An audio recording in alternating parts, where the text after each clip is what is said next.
Okay, citizens, today we are talking about the white supremacist problem in the right wing. A week or so ago, I released a video of our large protest screaming Nazi words at the Heritage Foundation in DC, so here's that backstory behind it. First, let's introduce Nick Fuentes, a young far right content creator.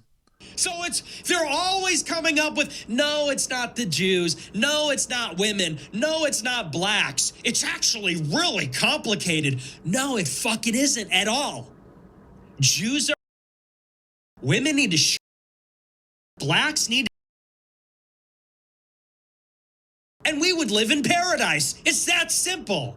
Okay, so Nick Fuentes looks pretty wild to the ordinary set of eyes, but you need to know that he has a reach of 1.1 million on X and 550,000 on Rumble, which is the right wing YouTube, where he hosts a daily talk show. In October this past year, he gets an interview with Tucker Carlson. Tucker exposes his 3 million mainstream Republican viewers to the far right Nick Fuentes. Now, the hard right, the far right fans there get hyped that Nick is put on a real mega platform, while the conservative institutions like the Daily Wire get mad at Tucker for promoting a Nazi adjacent figure. The Heritage Foundation president releases a video saying they do not support Tucker for promoting this Nazi adjacent Fuentes.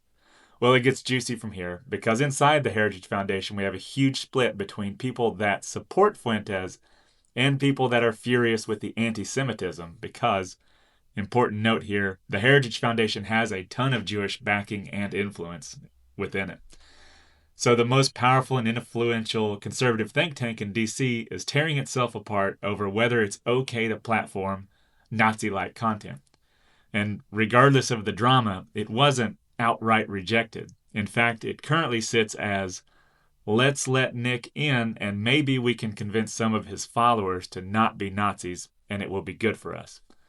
So the liberal Americans see this as mainstream institutions normalizing white nationalist content. When we see Nick Fuentes having dinner with the president at Mar-a-Lago, that's a fact, it sets off some serious internal alarms. I do not believe in unlimited tolerance. We can't tolerate Nazis making policy within our government, Nazi adjacent. And if you're a Republican hearing this, I'd love to hear you denounce this as well. Because every time I bring this up in a setting with Republicans, I get deafening silence as a response. Every time, every time. I'll close with this. In Germany, there's a great saying that if you have one Nazi and 10 people sitting at a table, that means you have 11 Nazis sitting at the table. Draw your own conclusions. Thanks for watching.